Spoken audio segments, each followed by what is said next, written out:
Coming up on The Daily with me, Neil Patterson. Can Tesla survive without Trump? A Sky News investigation has revealed just how reliant Elon Musk's company is on government subsidies. So what happens now? The bromance is over. Travis fell in love with the perfect woman. She listened. She cared. There was just one catch. She wasn't human. She was an AI companion. But when her behaviour takes a disturbing turn, Travis finds himself at the centre of a much darker story.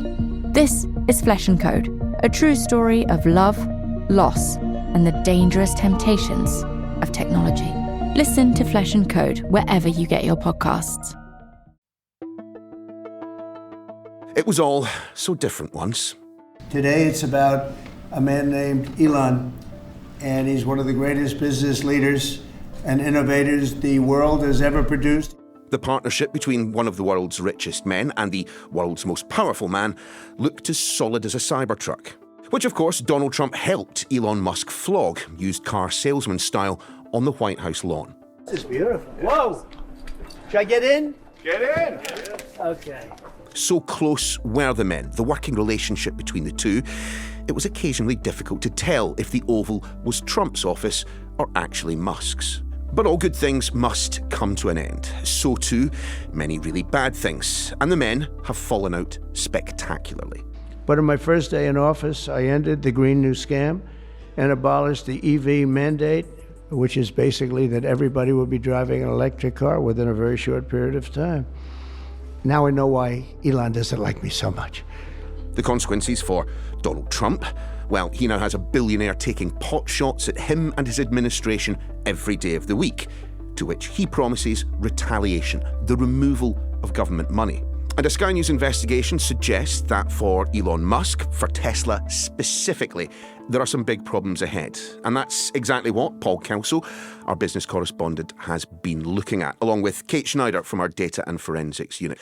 Kate, let's start with you. Just explain, Tesla, how does it make its money? Yeah, so Tesla, on paper, is an incredibly successful company. Last year, it made nearly $100 billion in revenue. Profit off of that, $7.1 billion. Most people know it from its car sales. The Model Y was the best-selling car in the entire world in 2023. But a lot of people also don't know that it has a very successful energy division as well that does batteries too. And with the combination of these divisions, in December 2024, its valuation peaked at, I believe it was 1.5 trillion, placing it at one of the most valuable companies in the entire world. 1.5 trillion, Paul. We are getting to the point where the figures actually don't make sense in a human brain. But it was not always thus. Rewind 20 years ago.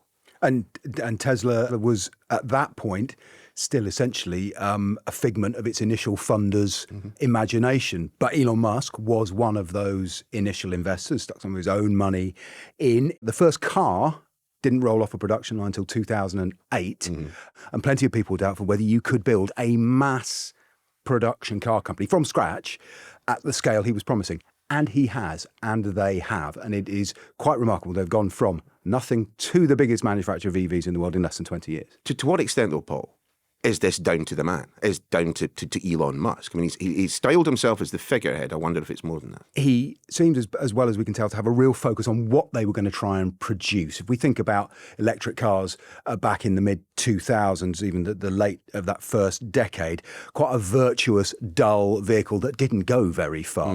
The focus of Tesla, and part of it's practical, batteries are big, so let's make bigger cars, but they're sports cars, essentially, high-end performance vehicles. They went from being virtuous to desirable. And a lot of that had to do not just with a sharp bit of marketing acumen and focus, but also his charisma. And for a long time, his social media profile, his advocacy of low-carbon transport, he was at the forefront. And he was followed like a cult figure. And what he said literally moved markets. And very helpfully to Tesla, of course, it moved Tesla's share price. And when he said, we're going to hit X almost fantastical production target, people believed him and they drove the company on. So he played a very significant role. But Kate, you cannot keep shareholders on side with charisma alone. You need profits at the end of the day. And this is where the data and forensics unit has come in. You've been looking at these profits and they're not quite as stable as you might imagine. So we spent the past 6 months really diving into Tesla's accounts, their filings,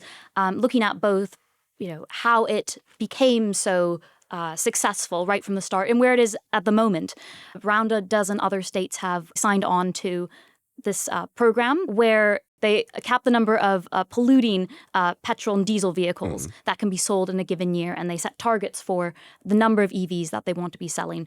And manufacturers of these EVs, such as Tesla, get carbon credits. They get these credits that they can then sell on to higher polluting car manufacturers, permitting them to sell more of their polluting vehicles. And that $7.1 billion profits it made in 2024, we found over 38% were from carbon credits that are being traded at the state level. So that's kind of our floor for what we understand Tesla just last year made from subsidies. But on top of that, there's a whole other set of other government programs that we know have also benefited Tesla. One is the $7,500 federal tax credit that reduces the cost of electric vehicles. So the difference in this regard is this is money coming from the US government, the other stuff coming from the state governments. Exactly, yeah. So now we're talking about a federal tax credit.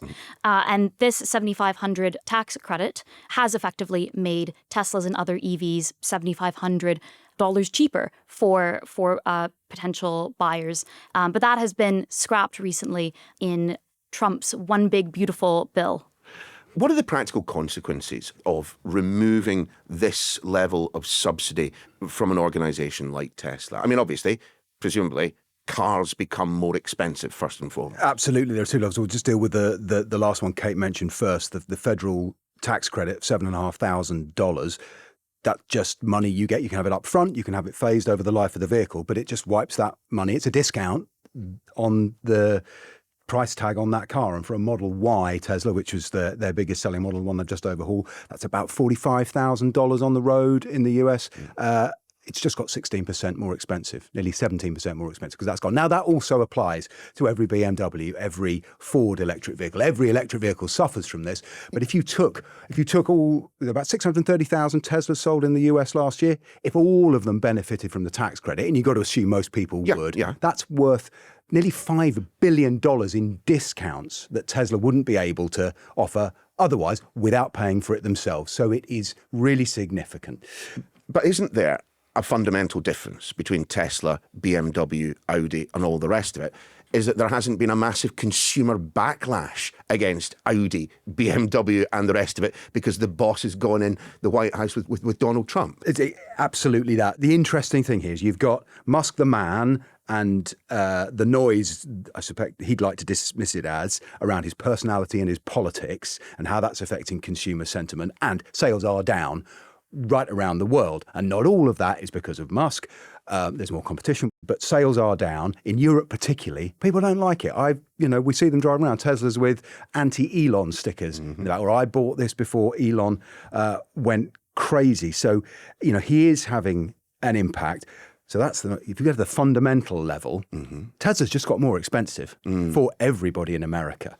The part about those state level credits, which are meant to encourage the sale of electric vehicles, the beauty of them for a company like Tesla, you get a credit for every electric vehicle you make to try and hit a certain proportion of the total sales. If you're Tesla, you don't make anything but EVs, so that is free money.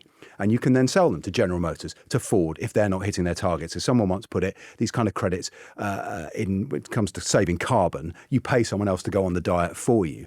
They've got this free reserve of money, and it makes up, over a third of their profits. So these are really, really important.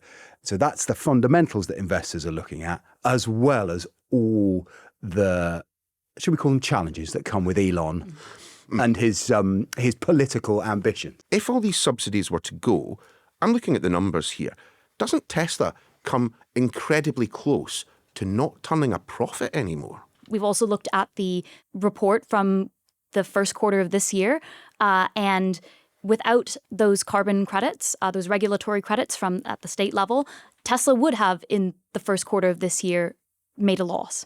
Really? So this is fundamentally a company whose business model has relied on subsidies. Its profit line has relied on. I mean, remember, this is still a 100 billion turnover company. It's really hard to make a profit in the car industry.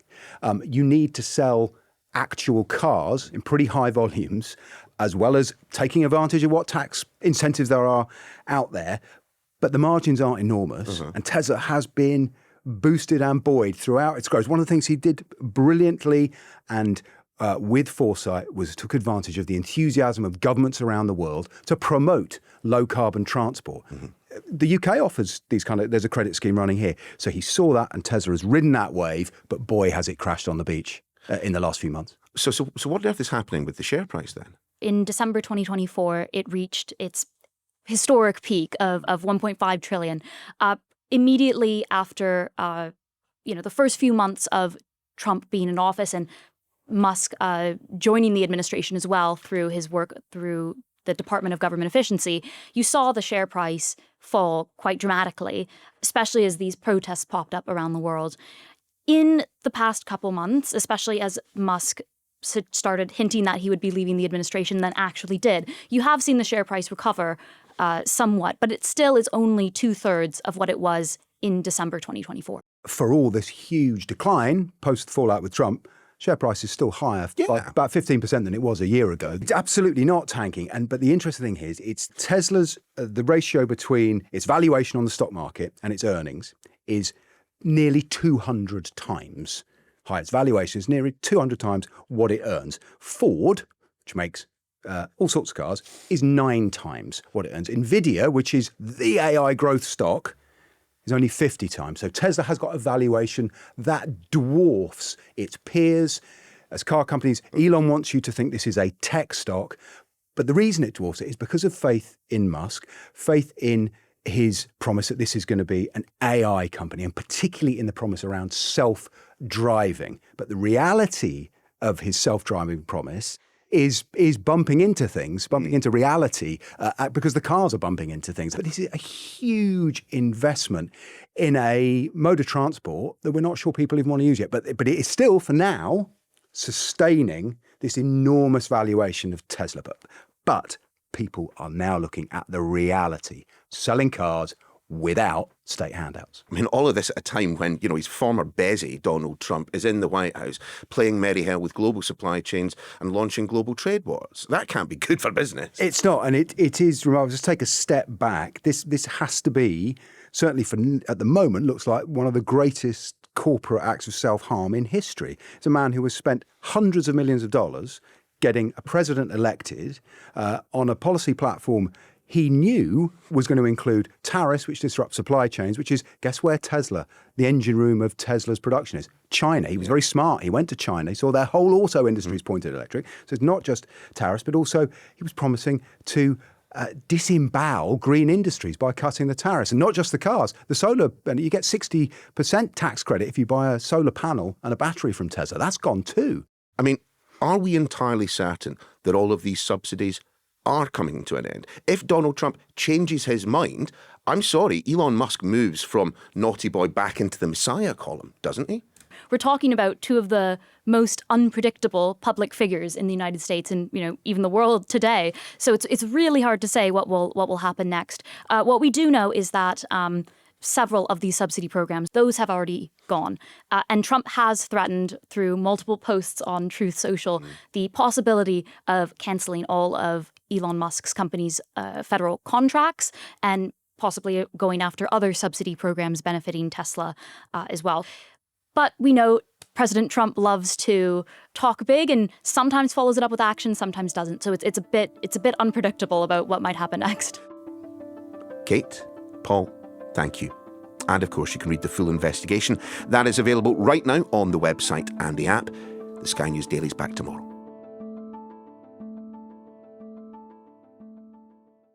Travis fell in love with the perfect woman. She listened.